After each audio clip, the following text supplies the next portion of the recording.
నీకంత ధర్మోపదేశకుడనా? కాంతర నివాసులకు యోగేంద్రుల కన్నా విరాగవలే కట్పడుచున్నావు.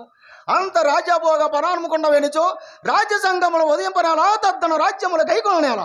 ఆ మాటలకేమిగా నేను యొక్క యంసంబ చెప్పుదని వినుము. ధర్మ వ్యతిరేక్తము కాకున్నచో వినియదా? ధర్మమనగా నెట్టిది శాస్త్ర దూష్యము లోక విరుద్ధము కానిది ధర్మము. లోకాచార్యమునకు ధర్మమునకు సంబంధం లేదే. అట్లయిన నా మనస్సునకు ఇష్టమైనచో వినియదా? నీకు ఇష్టము కానిది ధర్మము కాదా ఏమి? అవునో కాదు, ఈ వితర్కమేలా? చెప్పదలసిన దానినే చెప్పుము. అర్జున, నేనును నీవును ప్రాణమిత్రులని బంధువులము కదా. అవునవును, ఆ మాటలకు అబద్ధమేమో. ఎడ నాకు అపకారం అనర్చిన దురాచరుడు నీకు కూడా అపకారము చేసినట్లే కాదా? దేవా, నాకు అఖిల లోకములో అవమానము సంఘటన ఎడదా అది నీకు కూడా సంప్రాప్తమైనట్లే కాదా? సమస్త విషయములందు నీ కార్యములు నావిగా భావించుండా నీవిట్లు చేయవచ్చిన నేను వధించిన వానికి నీవు శరణవసంగం వచ్చిన మన ఇరువురమే ఆ దురాత్మని దండస్త్ర పాలికి పంపు.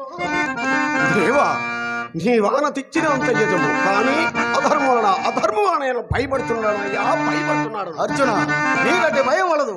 నేను నీకు వయోజ్యేష్ఠున్నాను. గురుజన్మలు ఆనదిచ్చినప్పుడు కొండిక వాడు ధర్మము అధర్మమని విచారింపుగా ఏ పనినైనా చేయందకు. తొల్లి భార్గవరాముడు పితృయోగంపన తల్లి తల గండ్రగొట్టడం ద్రవ్వనేసి దీర్ఘత మునితనయలు మాతృశేషంపుడు తండ్రినో జలములో పారదోసిరా. కావునను ధర్మ సూక్ష్మను అనుసరించి వర్తింపు.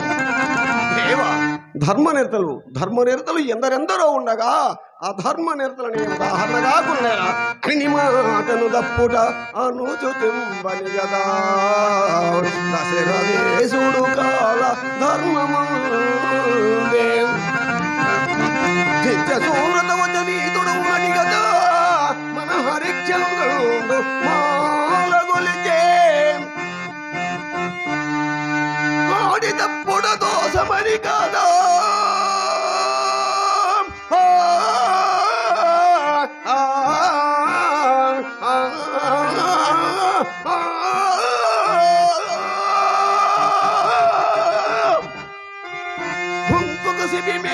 కండలు